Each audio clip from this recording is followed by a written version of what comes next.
Welcome to Your Journey. I'm your host, Chuck Lewis, and we got a special guest with us today, and Andy Alleman, aka Double A. What's going on, man? It's a beautiful day, Chuck. It's a little chilly, but the sun is shining. All good. Yeah, man. Obviously, we're in that winter season, so there's a lot of snow, particularly here on the East Coast. I know in Northeast Ohio, there's a lot of snow, but just trying to get through those winter months. But we've been going through a lot, man. Obviously, everybody's dealing with this global pandemic, COVID-19. How have you and your family adjusted with everything going on with it? We're trying to roll with the punches. There's new information every day. You can only go off the information that you have at hand, and you have to make decisions accordingly. Thankfully, as you're well aware of, I'm married. My wife Jessica and I, and we have three beautiful daughters, Olivia, Savannah, and Evelyn. And all of us have been healthy, thankfully. And so for the most part, given I work out of home remotely anyway, just by the nature of my job, and then my wife, who was formerly a nurse and then peeled off because we actually, up until this point, homeschool our children. There wasn't a huge shift just because of how we kind of had made lifestyle choices before even all this went down. But at the same time, just the different things with the mask mandates and things of that nature. So we're just trying to roll with the punches and go based on the information we have. It always makes it a bit difficult because you never know what to believe, and there's just a lot of information, misinformation out there. So we just try to take it one day at a time. And I completely agree. Taking it one day at a time has been my motto for this past year because, like you said, there's changes every day. You're trying to figure out how to adjust, and now everything is done virtually. So from a work standpoint and just from a life standpoint, that's the way of communication. So thank God for Zoom and things of that nature. But let's get right into it, man. So Andy Alleman, you grew up in Greentown, Ohio. What was it like growing up in Greentown, Ohio as a kid? It was great. It's a small town. I think it's about, I looked it up on the computer because I was trying to figure out, how many people are there. It's like around 3,800 people. Nice. I was fortunate. I grew up with my mother and father. They were married. They raised us in a Christian home. We were in a house that we feared the Lord. There was a reverence. It was very strict, but it was very loving. We always had food to eat. Quaint home, very, middle class, right? Blue collar people. My dad was a blue collar guy, had different jobs and things like that. My mother was a school teacher, and I have one older brother who's 4 years older than me. He was the first person on my dad's side of the family to graduate college. And then he went off to dental school and now has his own private practice in Colorado and lives out there. But, very, very much really loved my childhood, had everything we needed, food, clothing, shelter. You don't know what you don't know. So I think part of it was, at the time, I didn't think I was missing anything. And looking back, you're just thankful, for what you have. Nah, that's great, man. So you've been an athlete your whole life. At what age did you start playing sports? Oh man, really young.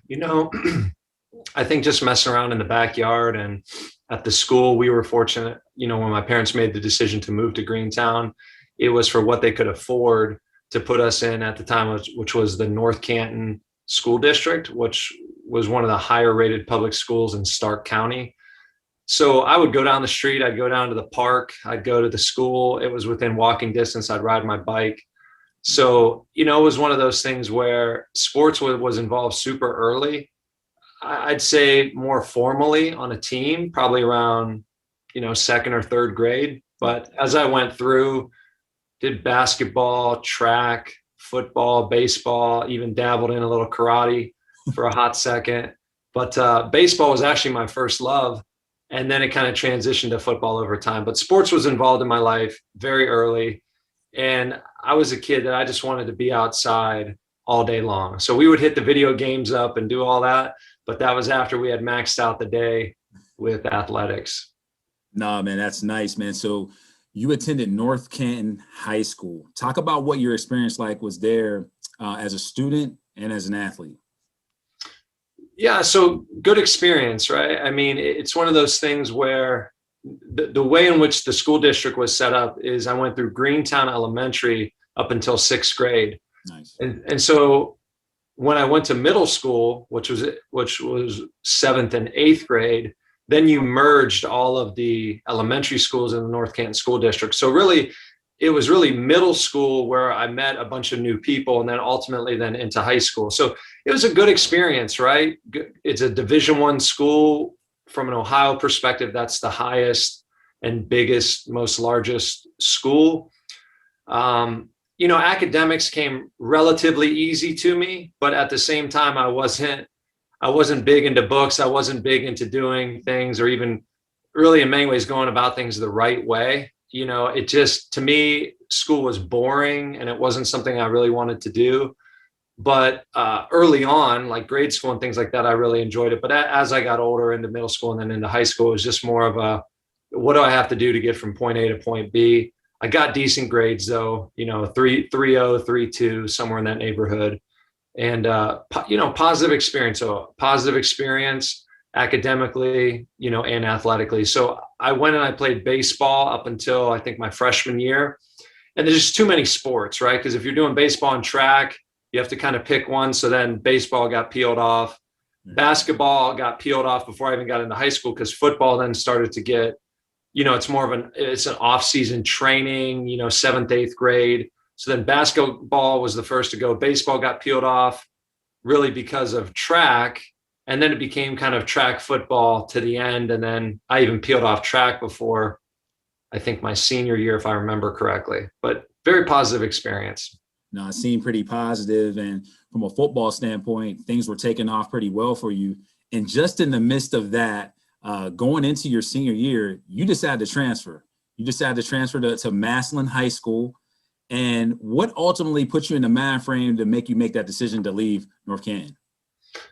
Well, I think like a lot of things in life, it was a culmination of things. It wasn't one thing or one event. I think it was just, even when you recall things, it's funny because you don't want to like import back in what you thought at the time versus what did you actually think at the time. It's always that difficulty. But I think if I try to go back and I'm honest, I think there was some conflict with just, the head coach and I, and just the way in which the program was and different things. But I think it was just a sense of, really what it boiled down to was I felt as though Massillon provided the best opportunity for me, a kid who wouldn't have been able to afford college, right, to go and get the most and best opportunities to play at the Division I level. I've heard people critique me and say, you could have gotten a Division I scholarship at North Canton, and I don't doubt that, but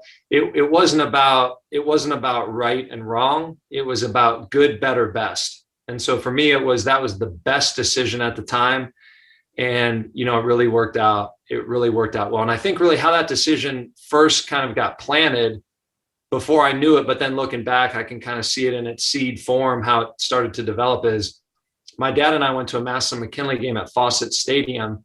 And it was crazy because I'm like, man, look at this crowd, look at this environment. And this is literally right down the street. This is 20 minutes from my house. And it was so much different, even though I was at a Division I school and played in big games. We were a perennial playoff team. We won. We did well in Division I. So we didn't. I don't think we even had a losing season when I was there.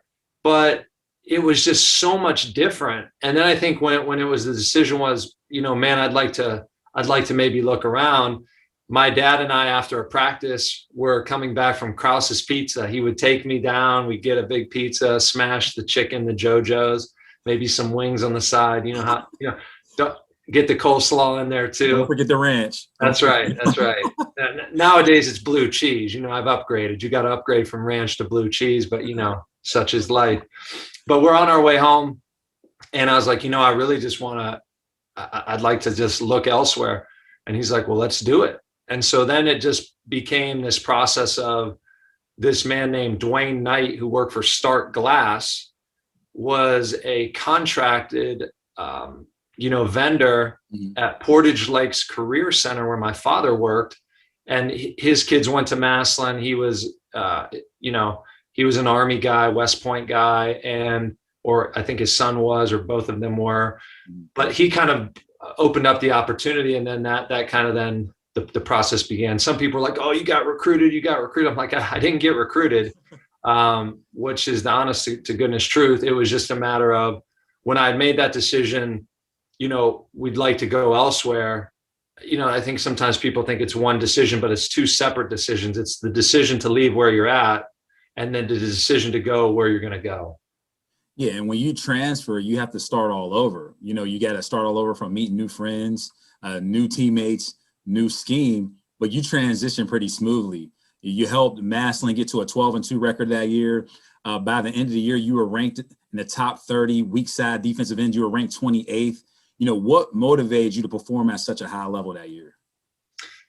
Well, I think I was always motivated to perform at a high level. I think some of those things were a byproduct of what was already in the works. It didn't just all of a sudden happen. I think it was a matter of getting recognition for something versus you fundamentally are a different person. I mean, I was obsessed. I was driven. Within the context of what I knew and understood, it was push-ups in the basement, protein shakes, smashing food, put on weight, get stronger, get bigger. Because I was a hard gainer. So it was hard for me freshman, sophomore year to kind of put weight on. Once I got into kind of my junior year, early into my junior year, and then on into my senior year, I started to finally mature. I think it was kind of a late bloomer. Really, I didn't even have facial hair until I think I was in college. When I look back on it, early into college, I couldn't grow facial hair or anything like that. And then you play with kids and, sometimes 7th grade, they've got beards, right? And so for me, I was like a tall, lanky kid. I kept growing. And then eventually I started to fill out in the testosterone, and then I just started to mature, and I matured a little late. So I think it was just a combination of a lot of things, but I wanted to do well. And I think really in and around early in my sophomore year, I kind of had made the vision was I want to get a Division I scholarship. And so people who know me know I can obsess over things, which can be positive and negative. But it was one of those things where it was at all costs. I want to get a Division I scholarship, and I want to go prove that, I can play big time college football. Well, obviously, you reached your goal on there. You went on to play at the University of Pitt. You committed there. What other schools were you thinking about going to, and what ultimately helped you come to the decision to go to Pitt? Well, again, I was really fortunate where I had 22 Division I offers from MAC schools to ACC, SEC, Big Ten, Big East. And the schools I really wanted to go to, I would say, was Penn State and Tennessee. So I'd gone to like a 7-on-7 camp at Penn State when I was actually at North Canton. And then I went with Sean Crable, who's a year younger than me, who was a Michigan commitment, played for the Patriots for a minute. We went to a Tennessee camp, and I did awesome. I did very well there, but never got an offer. And so I went to Neyland Stadium there. I saw Penn State, and this was before the whole scandal with Joe Paterno and all of that. And then, of course, Ohio State was in there as well. But none of those schools offered me. But I did get offers from schools like Georgia Tech and Virginia Tech, Pitt, West Virginia. And interestingly, as I'm sure we'll develop as the story goes along, when we were at a passing camp at West Virginia, the offensive line coach there at the time said, if you come here, I'll make you an All-American offensive guard. And I looked at the guy like, yeah, I don't know what you're on, but like you're crazy, right? I'm playing defensive end. But yeah, so I had 22 offers, looked at a bunch of different schools. Some of the schools I really wanted to go to, didn't have an opportunity to go to. The irony would be I'd end up at Akron and play in Penn State. It was one of my bigger games. So I was very motivated for that game, but ultimately chose Pitt. At the time, they were in the Big East before it really kind of got decimated. They had Virginia Tech, the Miami Hurricanes, Boston College, Syracuse when they had a decent team going on. So that's in and around where Miami was really dominant on the national scene. So it was very much a Power 5 conference. It was very much an up and coming school. They were a top 15, top 12-ish school. So at the time, it was one of those things where I felt like Pittsburgh, blue collar, it just fit like who I was, and that's what it was. I think early on I got pegged as like, the try-hard white guy, which at first I didn't like that label. But then as I got older, I knew that, hey, I had a lot of athletic gifting and abilities. So it wasn't merely the try-hard, but I think at first I kind of repudiated the whole notion of like this tough, hard nosed, but like then I embraced that because I'm like, hey, you know what? There's nothing wrong with that, right? This is where I come from. This is what I'm about. So as I embraced it through positional changes and things, I think it was better for me than to try to like, I got to get all these sacks and do all this stuff. So 22 offers, looked at a bunch of different schools, didn't really get the schools I wanted per se. Pitt ended up being the best choice for me at the time for the reason I just laid out. And so then I went there as a defensive end. So you're coming from Greentown, Ohio, and then you end up going to Pittsburgh, which is a bigger city, a lot faster paced. What was that first year like, transitioning from an academic standpoint and an athletic standpoint, and just from a personal standpoint? Yeah, it was a lot, right? I think, I look back, and even going from just the demographics from North Canton to Massillon, you got a nice mix of, you got white kids, black kids, poor kids, middle-class kids, where North Canton's predominantly white. Some kids are more affluent. I was more on kind of the middle to lower end in relative terms from North Canton perspective. But to me, it was like my dad grew up in Akron. My mother grew up in Michigan and Detroit.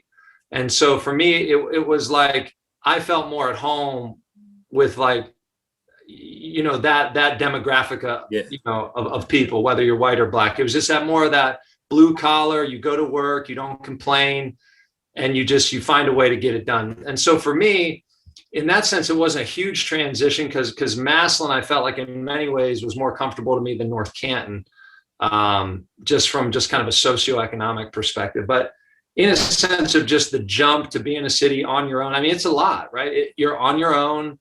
You're trying to determine, is the religion my parents taught me, the religion I'm going to own, is how I'm going to live my life, the way in which I was raised, what am I going to do? And then, of course, you have, all of the trappings of college with women and partying and different things where you can get in a lot of trouble and get into a lot of, you can get into a lot of things, right? You're out on your own, you're testing boundaries, you're around other guys, they're young guys. You're not always thinking things through, right? So I think there was that social aspect. Academically, like I said, academics for the most part came relatively easy, got decent grades, but it wasn't a big priority to me. So it was like, I have to do whatever I have to do to get the grade. And then, on the field, it was a humongous jump. So Massillon is, I don't know where they're rated now. They're probably in the top 5 winningest high school football programs in the nation, like today. So we're talking big time high school football, Stark County, Northeast Ohio, a lot of Division I talent. And even going from that to Pittsburgh was a massive jump. And I just remember just in practice, just all of it, right? It was a culmination of so many things. I'm trying to identify who I am, and you're meeting all these different people from all over the country. People from Florida, New Jersey, right? California, Texas, Georgia. And so there's all these variables. And at the time, you're really ill-equipped to deal with it unless you have a mentor or a structure in place that can help support you outside of your family, just because they're not there. Yeah, so during your time at Pitt, you get an opportunity to play with the Larry Fitzgerald. What was your experience like with him? And then what did you learn from him watching him work and just playing with him week in and week out? Larry is one of those few players I played with who practiced and trained like he was a nobody, but yet just from a giftedness and preparedness and just God-given ability, what was arguably one of the best freak players I've ever been blessed to be around. I mean, just a complete and total freak. But if you looked at the guy and the way in which he worked, he was always, the thing I remember about Larry, he always had an even keel demeanor. He could always kind of hold his water, so to speak. He wasn't the person who was like emotionally erratic. He's up, he's down, he's this and that, which was probably myself more early on. So to me, just watching and observing him, I always thought, even not just Larry, but all players, I always found it fascinating, the different personalities of, there's highly emotional people, there's quiet people, there's, there's fraudulent people, right, who run their mouth, but they're not about that life. And then there's people that just go, and for whatever reason on game day, they're dominant, but not the biggest practicer. Right. But Larry was a guy who always disciplined, always about his craft, and just was a phenomenal player. I have a great little anecdote about him. So we all came in together. So Larry had gone to a JUCO beforehand. Yep. And then came in, and then it was him and Tyler Palco who boarded together. And then a guy, Charles Sillette and Reggie Carter were rooming together. And then a guy named Brian Bennett, who was a linebacker, was with a regular student and myself, and this guy named AJ, who came from Florida and was a fullback on the team. And so he had like a breakout game, true freshman year. So the only true freshmen to play that year were myself, Larry, and Tyler Palco, because Rod Rutherford had gotten into some sort of trouble or something. They had to burn Tyler's red shirt.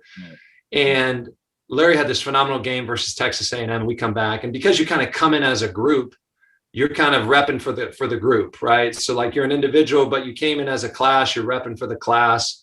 And Larry laughs. And so Larry's a big jokester and prankster. He puts on the super clean corporate image, but he's a very big jokester and prankster, at least, when I knew him.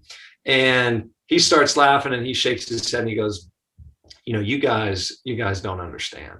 I'm like, okay, Larry, here we go. Right. We're trying to heap some praise on you, and you're taking it and you're running with it. He goes, I'm the best receiver in the country. Wow. And he doesn't know, like he was dead serious. And everyone just kind of got kind of quiet, like, all right. And then we just kind of like dispersed and went our separate ways. But I remember that, because then here we are literally 2 years later. He's a true sophomore, really a year later at that time. Yeah. He only spent 2 years in college because he had gone to that JUCO, and he was then technically 3 years removed from high school where he could even enter into the draft. So he entered into the draft as a true sophomore, Bolitnikoff Award winner, third overall pick, and the guy's still playing today. So, I mean, that tells you everything you need. A total and complete freak, unbelievable work ethic, unbelievable athlete, unbelievable player, made the game look simple. Every time I see the guy made the game look simple. I could count probably on one hand the amount of times I saw him drop a ball ever, right? I'm talking game, practice, whatever. So just unbelievable, right? Just an unbelievable player. One of the greatest to ever put cleats on. No, that's a great story, man. He's still playing today, still putting up numbers. Is going to go down as one of the all-time greats to ever do it. So during your time at Pitt, you played in all 12 games your freshman year. You played in all the games the next year. So you were a true freshman, and then you played your true sophomore year. You're in training camp your third year, and then you decide to leave the program. You transfer to the University of Akron. And what ultimately put you in a mind frame, or what was it that made you say, you know what, I need to find another destination. I need to find a new home and move on from here? Yeah, so that's a great question. It was kind of unique because it wasn't like things were going poorly. I was playing, maybe not as much as I'd wanted to. Like my freshman year, I won special teams player of the game versus Notre Dame. Yep. Had a big game versus Texas A&M at Texas A&M my sophomore year, if I remember correctly. Got some snaps on defense. We played some night games at Pitt. Awesome experience, right? But I think in one sense, it was going okay. It wasn't going terrible. But in another sense, it was like, okay, do I just kind of ride this out and finish this out, get my degree at the University of Pittsburgh, solid school, solid degree? But then at that time, my high school coach at Massillon, who was the head coach at the time, said, if you were smart, you would move to the offensive line. You would take your red shirt and you would move to the offensive line, because in the most simplistic terms, if you took Andy as a person and all of your stats and all of that and threw it up on a dry erase board and put defensive line in front of your name, you'd be in the mix nationally. Because at this point now, you're not thinking on the course of on your team or in your conference. You're thinking on the course of, this is everybody and their brother. How do you rate, right? So he's like, you'd be in the mix. You'd be in the middle of the pack, like athletically, right? Just as far as athletically giftedness, not even taking into consideration the tape. He's like, but if nothing changed and you put offensive line in front of your name, and we kind of presuppose you're smart enough to learn it, you can put some weight on, you'll take your red shirt and we'll just figure it out.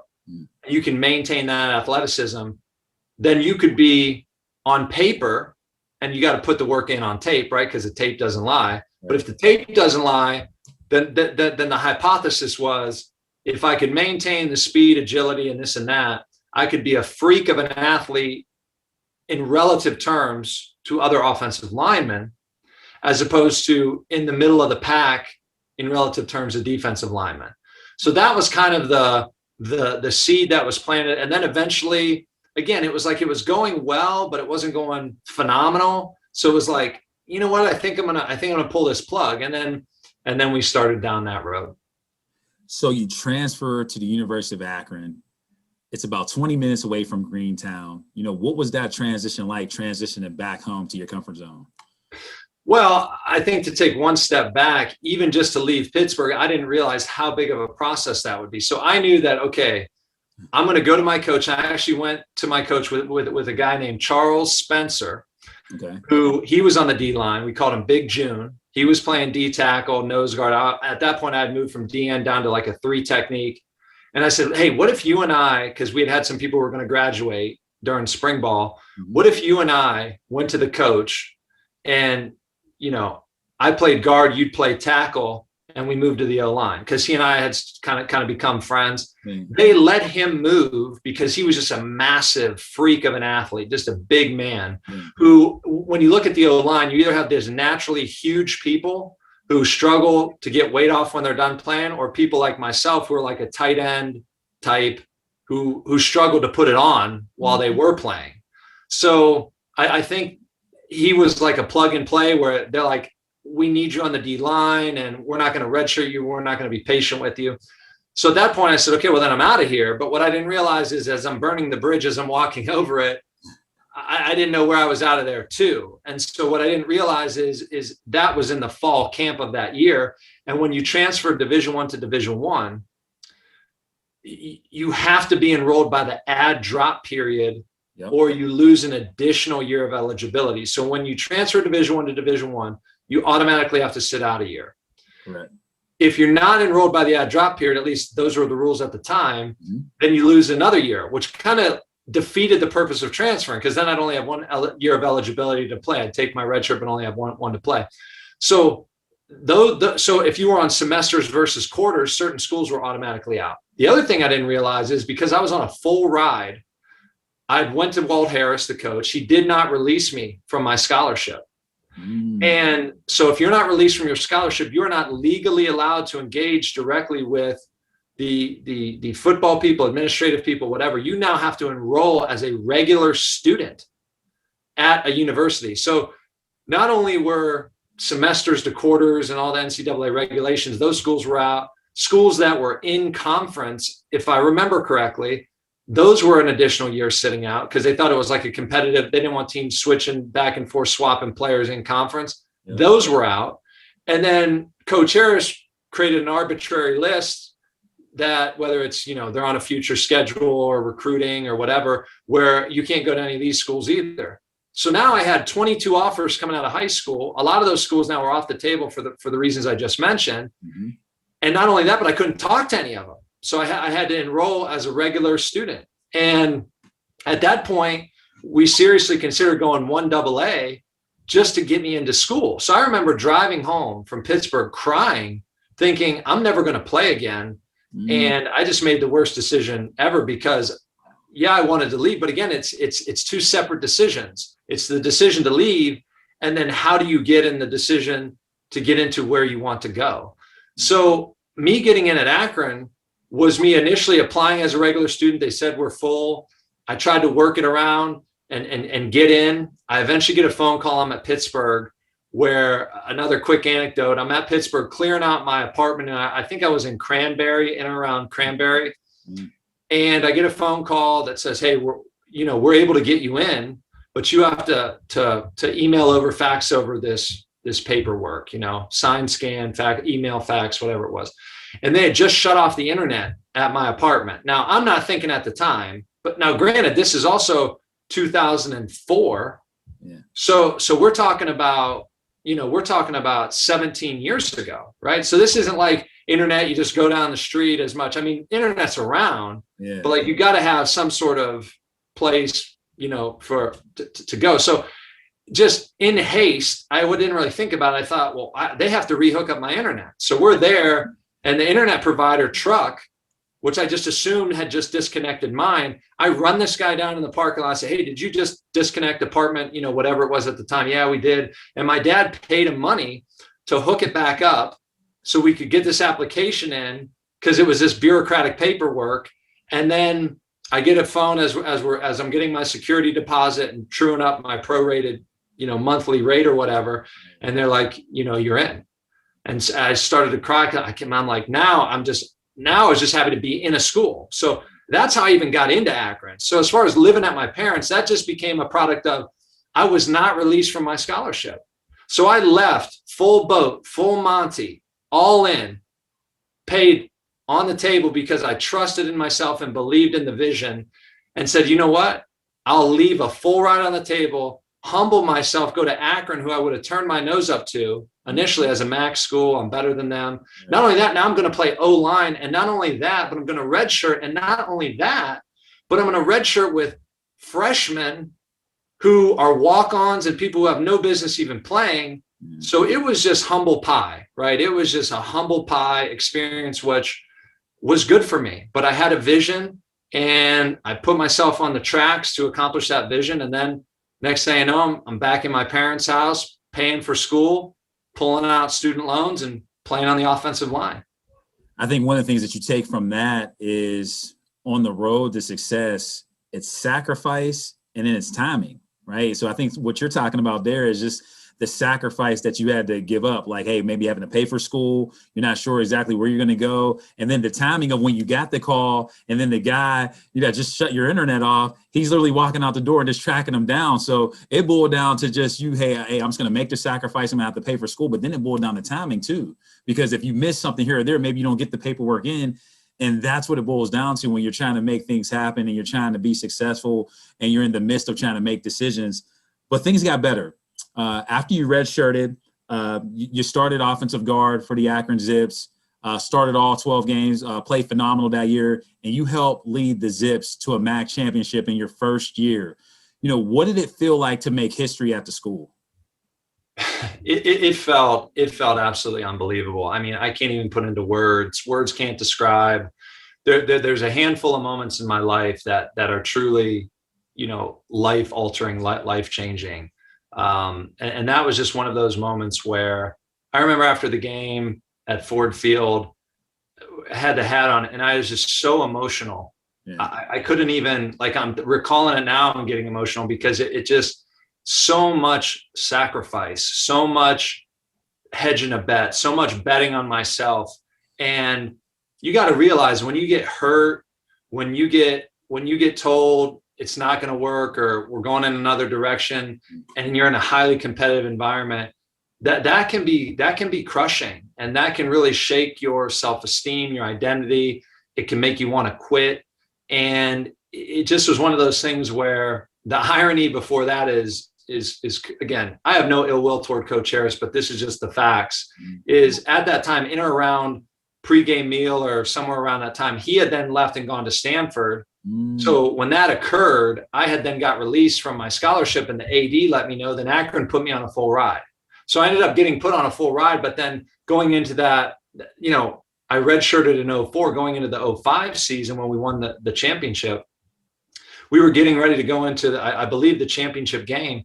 And it's on the sports section how Coach Harris, you know, was fired at Stanford. Now, I didn't wish him to be fired. I have no ill will towards that man. I harbor no resentment one way or the other, but the irony was steep nonetheless. So here I am getting ready to go into a championship game with the school I would have never, ever dreamt of going to, playing on the offensive line and playing for the whole thing. You know, so when it came through and we won that game, I was so overwhelmed. I couldn't even express it to people. And I think some people would be, they didn't understand how to interpret. It wasn't just tears of joy. It was like, it was in a culmination. Everything came to head. My father was there, my mother, my brother, and it was very emotional. And it felt like repping for the city, repping for Northeast Ohio. Again, back to that. It's okay to be that hard-nosed blue-collar guy. It's okay to be a middle-class kid. It's okay. Embrace it, right? Rep for the group. And so for me, that's kind of what that felt like. So in your senior year, you play at a high level. You dominate in all 12 games. You finish out the season. You're ranked one of the top offensive linemen in the country, and you get selected to the NFL Combine in 2007. What was that experience like for you going through the process leading up to the Combine? And then what was the experience like for you at the Combine? Well, again, I think to take just a brief step back, it's coming out of that junior year after, I believe, the MAC championship game and all of that. There was a publication that Dan Bailey, the strength coach at Akron at the time, had submitted my numbers to or whatever. And there was a write-up called The Nation's ESPN Top 10 Workout Freaks. And that was the first kind of national publication that my name kind of got out there. So we had just won the championship. There was hype, there was noise. A high tide raises all ships, right? So that's the beauty of winning. If you're winning, all the bad things get brushed aside. Right. And when you're losing, all the good things get brushed aside. So it was one of those things where it was kind of coming out of that momentum out of that junior year, winning the ring, having that championship ring. And then that national publication was a big inflection point for me. Like, you know what? Like, I'm going to go to the NFL. Yeah. I'm going to do exactly what I said I was going to do. And so it just made me incredibly hungry. So going through my senior year, our first game that we played, I believe was Penn State was our first game. And I remember my dad calling, and I never would get into a lot of back and forth right before a game. And my dad's like, hey, are you ready? Are you ready? And I remember telling him, I've never been more ready for anything in my entire life. Yeah. And I remember calling my buddy Charles Spencer, who I said, hey, move to the O-line. He was a third-round pick to the Houston Texans. So it was a great move for him, stayed at Pitt, third-round pick. And I said, you better tune in because I'm about to rip somebody's helmet off on national TV. And so we get out there and I'm just flying around the field and just having fun. It was a rainy, kind of an overcast, grimy day, but the place was packed. You couldn't hear anything. And I mean, it was just adrenaline, right? It was just pure adrenaline. And it was great. So then you piggyback off that, and you have NC State and going there and upsetting them. And then you go through kind of the season, there were ups and downs and we underperformed that year as a whole. I think we were predicted to win the championship. We didn't. But then going into your original question about the Combine invite and all of that. So again, just back to the timing piece. So I got the letter. It was either on Christmas, the day after Christmas, somewhere in that neighborhood, that, hey, you're one of the, I think it's 300 or 350, whatever that number is, people nationally, regardless of position, who are invited to the NFL Combine in Indianapolis, Indiana. And the day after Christmas is my dad and brother's birthday. So it's just, again, one of those little moments that it was like, and it was building momentum. And so now, I'm not going to lie. I'm looking online, I'm looking at publications, and I'm saying, all right, they got me in here, right? They've got me in the mix. Now, it wasn't as high as I'd like, but they got me in the mix. And I remember at some point earlier that year, I had some sort of interview where I said, at the end of the day, when it's all said and done, I want to be in the top 5 in every category statistically at, when you take into account the Combine, Pro Day, top 5. And that was the goal I set. So here I am now. I got the invite. And then I got some invites to some all-star games. And at that point, I had a little issue going on with my shoulder. And the all-star game wasn't the Senior Bowl. So to me, the upside versus downside wasn't there. So I opted out and wanted to get my shoulder right and just be healthy going into everything. But just getting ready to go to the Combine was absolutely incredible. And again, it's building. This momentum is brewing and building and confidence is growing. And I think you hit it right on the head. The momentum is building right at the perfect time. You perform well at the NFL Combine. You perform well at Pro Day, and in the 2007 draft, you get selected in the 3rd round by the New Orleans Saints. What did that all feel like? Now, here you are again, a couple years back. You're driving in your car. You're in tears, not sure what's going to happen, if you're going to make it to Akron or not. You end up getting into Akron, you play well there, you perform well there, you make it to the combine, you're reaching all your goals, and then it finally all comes together and you get drafted by the New Orleans Saints in the 3rd round. What did that moment feel like for you? Again, I can't adequately put into words that feeling, because really late at the combine, my mother actually had a stroke. And I didn't know. It was after I'd kind of gone through the performance things, but my dad told me we still had a couple things to finish up. So I'm leaving Indianapolis. I'm going home. I see my mother in the hospital, and people who aren't familiar, with someone in their family or loved ones with the stroke, half her face was stuck, and then the other half she could kind of smile. And she's in a hospital bed. And I remember I couldn't even stay in the room. I was just enraged. I was just. There was a lot of stress, right? So I'm at the combine. My father had recently got knocked out of his job. My brother he didn't pass his dental admissions test, missed it by like a point or 2 points. And so for me, again, back to that, rep for your people, and more specifically, rep for your family, rep for your city. It was like, I'm going to do this for my family. I'm going to come through. So then going into that pro day, there were a few events I wanted to clean up that I thought I could do a little better. And when it was all said and done, I was number 1 in every category statistically as a guard, except for bench press, which I got for 30 reps. So that was the first thing we did at pro day to kind of set the tone for the day. And my dad and brother are in the weight room. And I remember I wanted to get 30 or more. I got 27 at the combine, and everyone's yelling and screaming. And then it's that momentum, right? So you take that momentum out. You're getting ready for draft day. I got flown down to the Dallas Cowboys. I met with Jerry Jones, and I got, some one-on-one training drills at Akron during my pro day on the field stuff. I got flown down to New Orleans, who at that point, I think it was like my last visit before the draft. And I just remember thinking, I'm not really feeling like I'm getting all this love. I'm respectful to everybody, but I'm exhausted. I'm mentally exhausted. I'm emotionally exhausted. And I just want to get drafted. So as that day is going by, that at the time, they still did rounds 1, 2, and 3 on day 1, and rounds 4, 5, 6, and 7 on day 2. So it wasn't until 10:48 p.m. until I got the call that, New Orleans, I get this 504 number calling me, and it's Sean Payton. I don't even remember what everybody said, candidly, but it was just like, are you ready to become a New Orleans Saint? We're gonna take you with the next pick in the draft. And I didn't know what to do, right? I just immediately speechless and just started to break down. And everyone, and so you could have heard a pin drop. And as soon as I started to break down, everyone in my house, I just get emotional thinking about everyone in my house just erupted, because they knew, oh man, what the tears meant. They knew what it meant. So it was just, it was unbelievable. It was like a dream. It was like, oh my gosh, total breakdown. Then it was like disbelief. Then it was like laugh. And then it was like, I'm in the NFL and we're all going out. So it was like this series of emotions within like 10 minutes that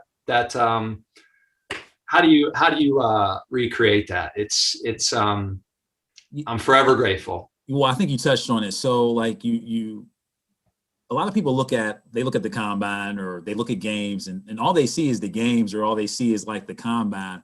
But outside of that is real life, right? And so all the things that you experience just leading up to it, and then people don't even realize like the amount of stress that you're under, because you're hearing, hey, you're going to go in this round or this pick, and then you're hearing from this team, this thing, and then none of those things happen. So you're really just sitting there and you're just anticipating the call, and you're thinking about the amount of money that you can make if you go at this pick, and then you're thinking about the amount of money that you'll lose if you go lower. And then you're thinking about all the things that you want to do when you get this opportunity. But then you're thinking like, well, what if I embarrass myself and don't get drafted? Oh, I got all these people at my house. All those different emotions are going on at that point in time. And when you finally get the call, like you talked about, man, I mean, that had to be a great feeling for you. So you go to New Orleans, you're down there with Sean Payton and company, you're down there with Drew Brees, Reggie Bush, and these guys, and you're getting there in your first year. What's that first year like, transitioning from college to the NFL? Again, it's just a humongous jump. I mean, I don't know how to describe it other than I played Texas A&M. I played the Miami Hurricanes. I played Virginia Tech. I played the Virginia Cavaliers. I played the Texas A&M Aggies. And that is not the Pittsburgh Steelers. That is not the New England Patriots. That is not the Tampa Bay Buccaneers, right? There's levels to this stuff. Right. And I laugh when people say, oh, this college team could beat a pro team. No, there's no college team beating a pro team, just like the high school teams aren't beating the college teams there. It's just the nature of it. And it was a massive jump. Now, I still think the jump from high school, Division I, biggest of the biggest high school, to Division I, biggest of the biggest power conference in college, was just slightly bigger. And you can imagine that it was massive than the jump from Division I college to the National Football League. But totally different culture. Now I'm down in Metairie, Louisiana, on the outskirts of New Orleans. It's extremely hot. We're doing training camp in Jackson, Mississippi, which to this day is the hardest thing I've ever done in my life. Did 2 training camps down there. And it's a lot, right? It's pressure. And so this is, again, back to where are you at mentally, where are you at spiritually, where are you at physically? And there's a level of being healthy, having a structure in place. So I'm still this kid with massive chip on my shoulder, going to prove everyone wrong. So even when I look back on some of those things, kind of what I kind of call the poverty mentality, it's always, if you don't have an enemy, you create one. And I think you can get very far in life with that. But then I think it gets to a point where you're at a point of diminishing returns. So you're almost just being abrasive for no like real good reason.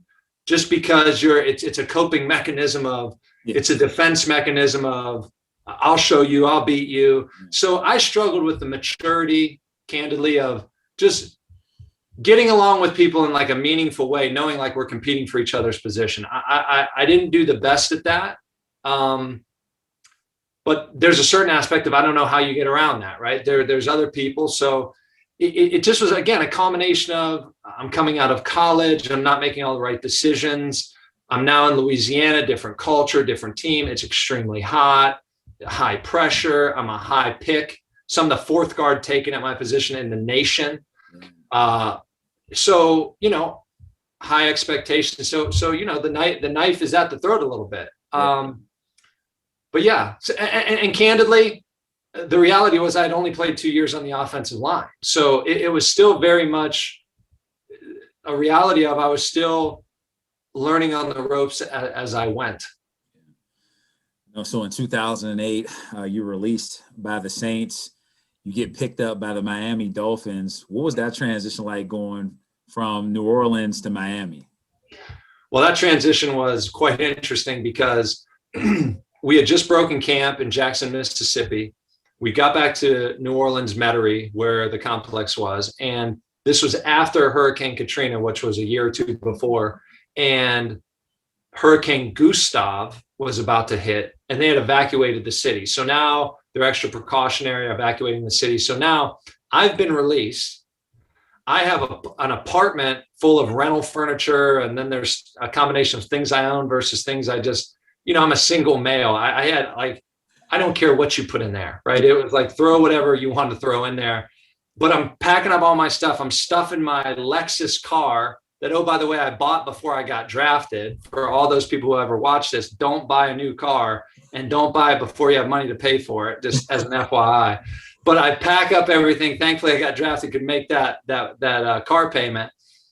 And just, I'm like, well, I guess I'll head north. I have to evacuate the city. Don't want to head south. I'm not going to go into the Gulf of Mexico. So I'm going to head north, and I don't know where I'm going to go. So I ended up in Alabama for the night. And before I go to bed, I get a call from my agent and said the New England Patriots have picked you up from waivers. And so what I didn't understand through the waiver wire was, if you get released, you get put into basically like a portal or on waivers. And I think there's a 48 hour period in which if a team claims you, they pick up your existing contract and then you go and become part of that team. So you don't renegotiate the contract or anything. You pick up whatever your contract was. But what I didn't realize was if more than one team claimed you, which in this case 7 claimed me, you go to the team with the worst record the year before due to NFL parity rules. Wow. So before bed in Alabama at some, wreck of a hotel. So this is bad. Like, look, I'm a blue collar kid from Greentown. I'm not even thinking I have money, right? It took me a couple years to realize I actually have money. Yeah. I'm staying at some ratty hotel with this beautiful car parked out front with a bunch of crap stuffed in it. And I'm thinking I'm going to the New England Patriots. It's time to win a Super Bowl. Like that MAC championship ring is going to look little compared to the Super Bowl ring I'm going to win with Tom Brady.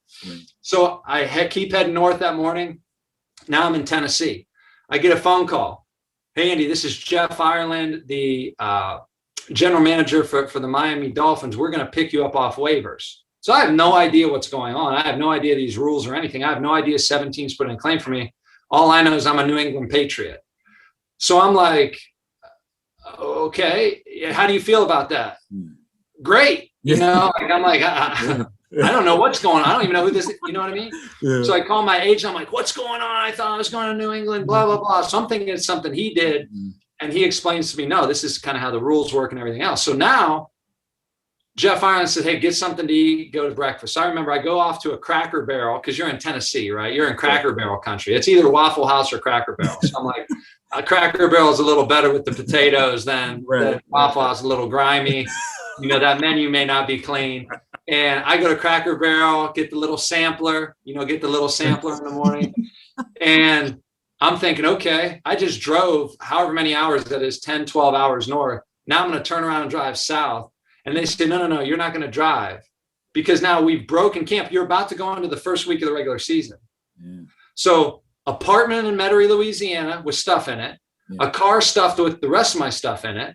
I'm in Tennessee and they say, we're going to book you a ticket. You're going to leave your car under a light. And we're going to tell the people at the desk that a truck is going to come up and pick up this car and ship the car down to Florida. So people ask me, well, how do you deal with stress and change? And I laugh. I'm like, well, pretty well at this point. Right.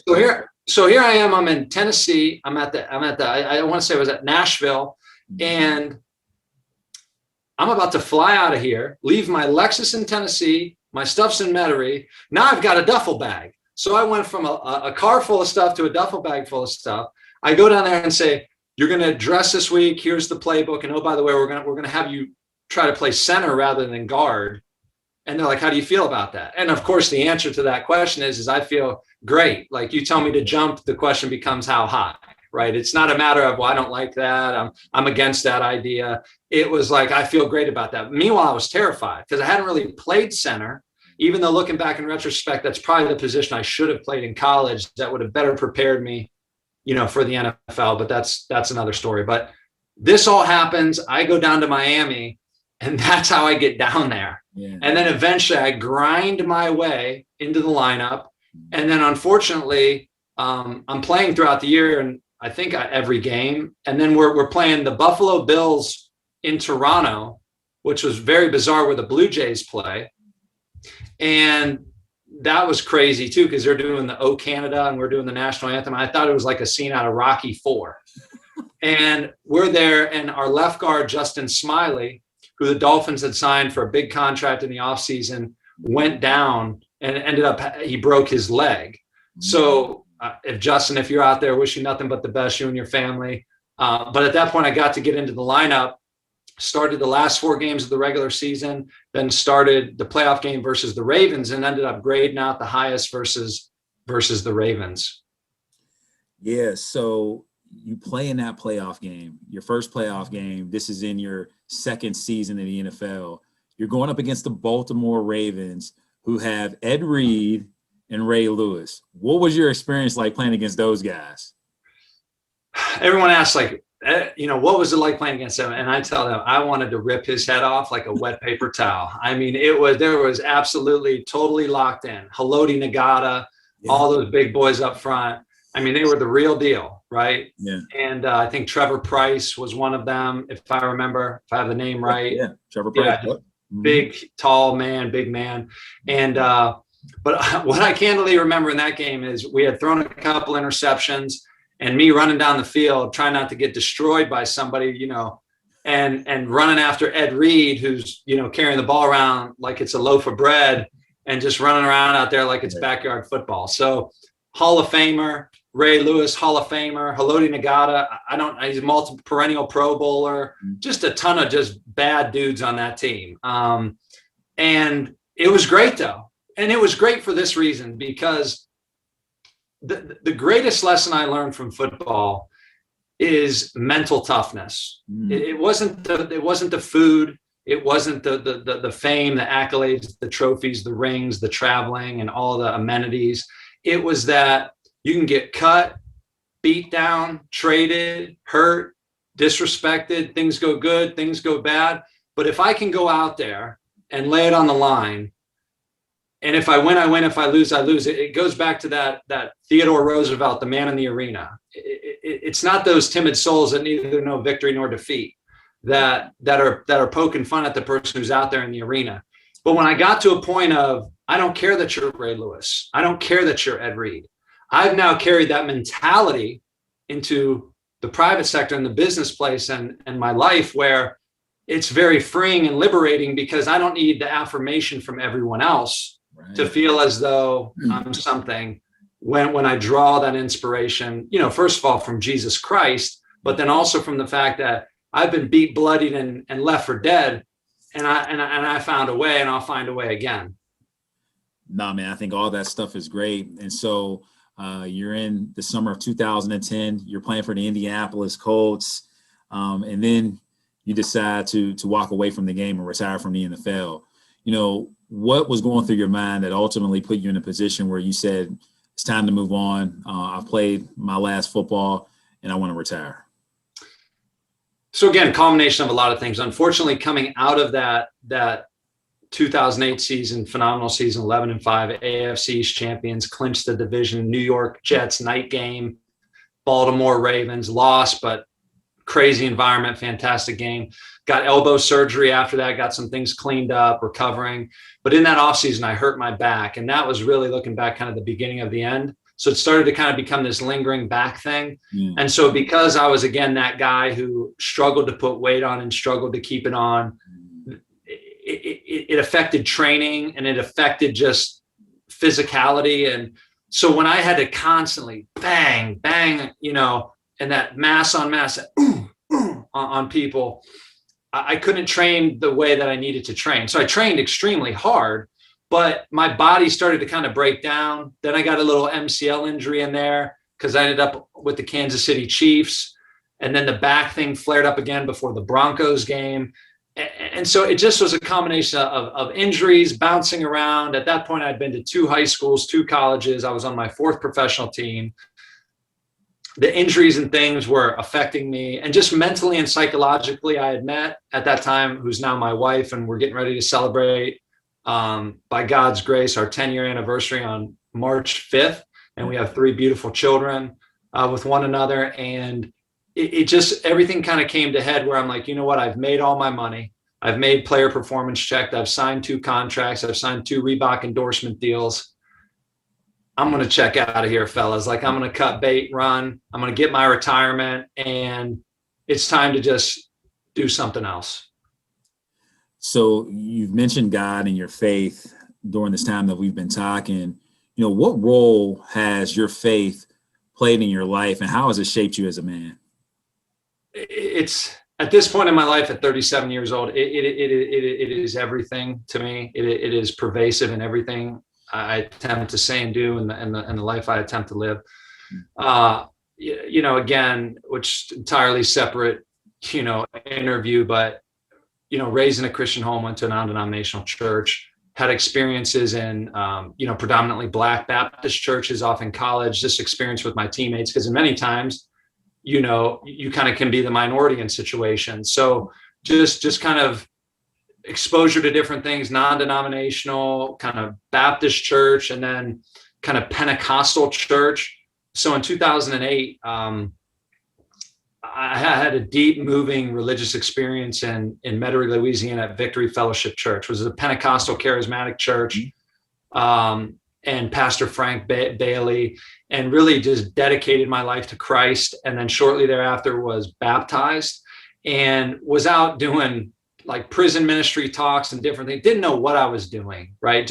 But on fire for the Lord and really just wanted to be committed. Still had some major sin in my life that needed to be eradicated. I was young in the faith, in a sense of I was taught the faith, but this was now my faith. This was an ownership. This was an individual, personalized faith of now I have to build off that. And then really since 2008 until now it's 2021, without getting into all of the details, experiences then again in fundamental King James only independent Baptist churches and again, more of the charismatic prosperity gospels and all these different things, and trying to figure out, everybody's saying different things about what Christianity is and isn't, what the church is and isn't. So it's been an ongoing process that's still under construction. But, at the end of the day, I love Jesus Christ. I'd love to say, God willing, I would die for him. And I try to raise my kids in that way. And my wife and I are on the same page. And she's shown grace and really just, toward me in that, continuing to find out, how do I make sense of this? So I'd gone off to seminary for a while at Moody Bible Institute, and just really a number of different things. So just constantly trying to help more people, increase giving, give more. And it's not in a sense of, people could view it from the outside and say, well, that's legalistic. It's not that, it's that I get to do it. Yeah. I get to do it. Yeah. I want to do it, right? Yeah. It's not that I have to do it. It's that I get to do it. And people don't get that because they just simply aren't at a place in their life where they have that relationship. But I'm deeply convinced, and I know in whom I've believed, and that it's not merely some sort of mental crutch. Yeah. Because the things in which I like now, the things in which I do, I can constantly consume books and podcasts and literature and reading. And these are things that weren't even on my radar. So for someone to say like, this is simply something that I had an emotional experience, is just to minimize the radical change in my life of the things in which I enjoy and the context of how I'm trying to live my life. So it is everything to me. It is everything to me, and I'm indebted, and I have hope and joy and peace, and it's a beautiful thing.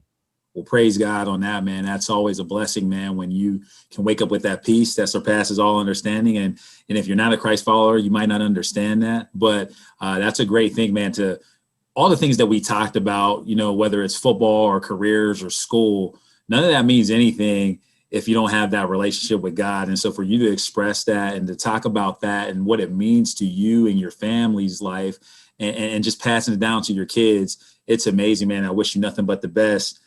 So you retired from the NFL, and then you decided to go back to school in 2010. You earned your bachelor's degree from the University of Akron, the same school you transferred to and you won a championship with. But then 9 years later, in 2019, you get inducted into the University of Akron Sports Hall of Fame. How did it feel to achieve that accomplishment and go down in history as a graduate, but one of the greatest to ever play at the University of Akron? Again, just something that I would have never dreamed of or envisioned. So in one sense, it's like, did I strive to do excellent and be the best and get drafted and play? Would I like to play a longer NFL career, maybe stayed healthy and all that? Sure. So in one sense, you would say, well, how couldn't that have been on your radar? But when you're so singularly focused, when it drives you every day, you don't even think about like what's going to happen after the dust settles. So when you get that call, it really caught me off guard. I was at the gas station filling up my tank, and then I come home. And it's impossible for me to tell this story in its fullness without, a bit of a tragedy in there. Is that the day I told my wife is the day she told me she was pregnant, and then several months later we ended up losing that child. So we went through a miscarriage. It was our first and thankfully only to date. And then shortly after that, she got pregnant again, and we welcomed our baby girl Evelyn Claire into the world, who's 6 months old. But again, it's just that God gives and he takes away, right? And so it's, here I am getting a phone call, getting inducted into the Akron Hall of Fame. Holy smokes, just awesome. And yet the news of having a child is infinitely more important. And then to lose the child and the process, and then to be pregnant, and then to have the child because you hadn't gone through that incredible loss. So when we had our first two daughters, because it's, everything went well, we had the baby. And so now you assume, right? You assume health, you assume things go well. Everything becomes an assumption instead of everything that we have, all good things from above come from God. And so having the third, it was, again, just this emotional experience where love the award, thankful for the award. But that was so closely tied to that news that, again, it was that perspective of how do I perceive this award in light of everything else going on in our lives.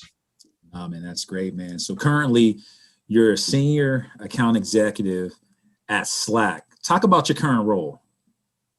Yeah, what that means is I'm a sales guy. That's what that means. Throw out a lot of buzzwords and little cliches, a lot of titles, a lot of high and lifted up and lofty titles that really just mean I'm trying to get somebody to spend money on our product. That's the net of it. So I try to go about it, not take things too seriously, try to treat people with respect, solve a business problem.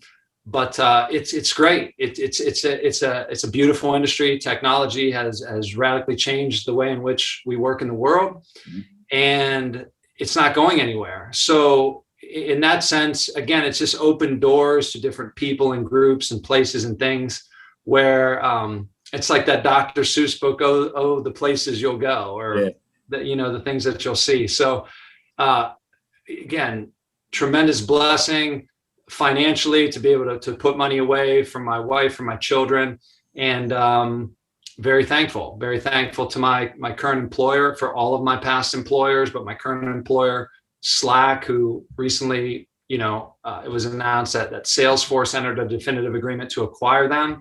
So over the next probably couple months, I'll become a Salesforce employee.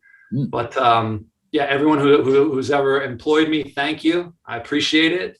And being able to provide for myself and my family.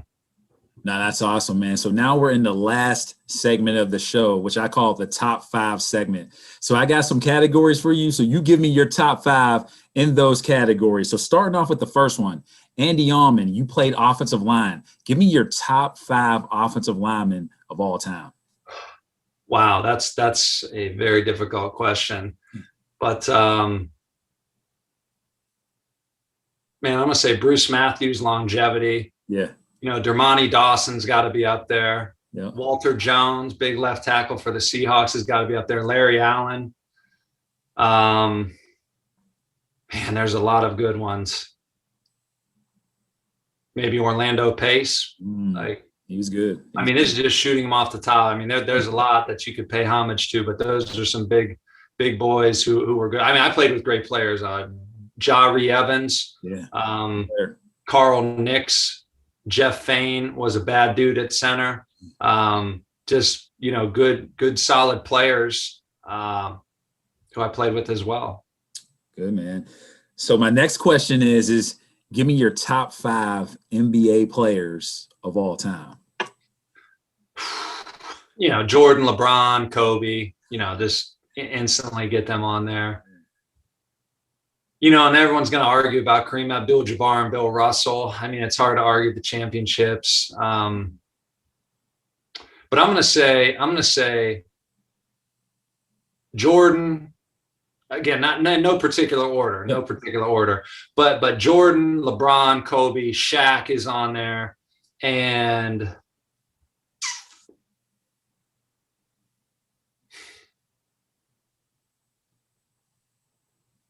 yeah, I don't know. Maybe, maybe I'll give it to Bill Russell with the rings. Yeah. No, man, that's good. All those guys are top flight, first ballot Hall of Famer. So that's a good 5 right there. So through the process of your life, man, you've got a chance to travel. You got a chance to take trips, vacation with the family. Give me your top 5 places you've ever visited or vacationed. Oh, man. Grand Cayman for our anniversary was unbelievable. That was great. Hawaii was great. London, England was great. Thanks Workday for covering the bill on that one. Let's see what else. Boy, I've been very fortunate. We went to Mexico. I'm trying to remember what city in Mexico we were at, but that was absolutely gorgeous. And man,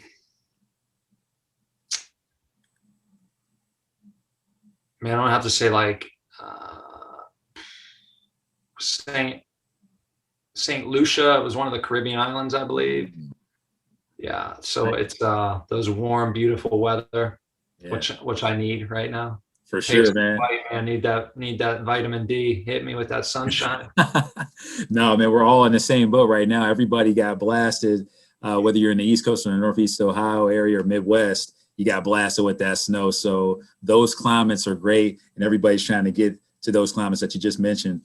For my last question, I know you watch movies. Give me your top 5 movies of all time. Man. Shawshank Redemption's got to be on there. That's a great one. Andy Dufresne, you better get busy living or get busy dying. That's a great line. Man, you know, I'm more into like those like murder mystery, crazy type movies. So the movie Inception, I think, was pretty cool. What was that other one? Gone Girl was a great movie. Man, that's such a hard question because there's so many. You have to really think about it. You know, there's the classics like Forrest Gump and these classic movies that are just, you know, absurdly long. You got to mow through like 2 bags of popcorn to get through them. But what are some other ones? Let me think here. Interstellar was probably the best movie I've seen in theaters in a while. I mean, I don't know if it's top 5 all time, but you know, Gladiator, Braveheart, Rocky 4. I know I'm above 5, but that's good. You know, those are some old. I mean, when you're 12 years old and you're ready to run through a wall, you know, you queue up Ivan Drago and Rocky, you know, and get your mind right. Yeah, no, those were the classics, man. But we're at the end of the show. Andy, I appreciate you coming on the show.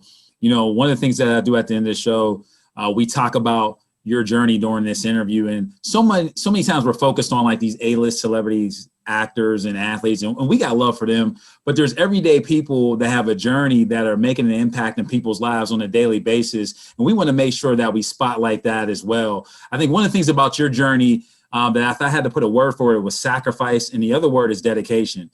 You stay dedicated to your craft the whole time, even in the midst of not knowing necessarily where your next step is or the next destination. Okay, you're with the Miami Dolphins, now you're with the Chiefs, and then now you're with the Colts, or, hey, I'm at Pitt. Don't know if I'm going to get in that Akron. Hey, is the internet guy still there? I still got to fill out my paperwork to get there. All these different things that happen, but you were willing to make the sacrifice and stay dedicated to reaching your goals, man. And all the goals that you put out there, man, you pretty much reached them. And in the midst of that, outside of football, outside of school, and outside of your career, you've been giving back to a lot of people.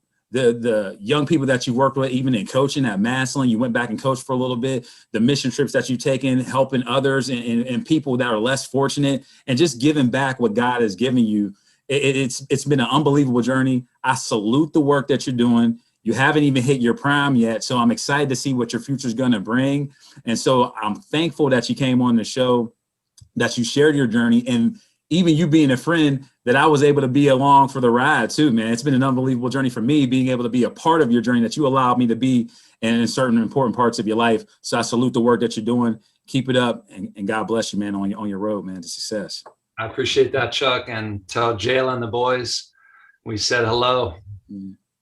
For sure, man. You do the same with your family, your mom and dad, Jessica and the kids. You tell them I said hello as well. Well, thanks everyone for tuning into your journey. Be safe and God bless.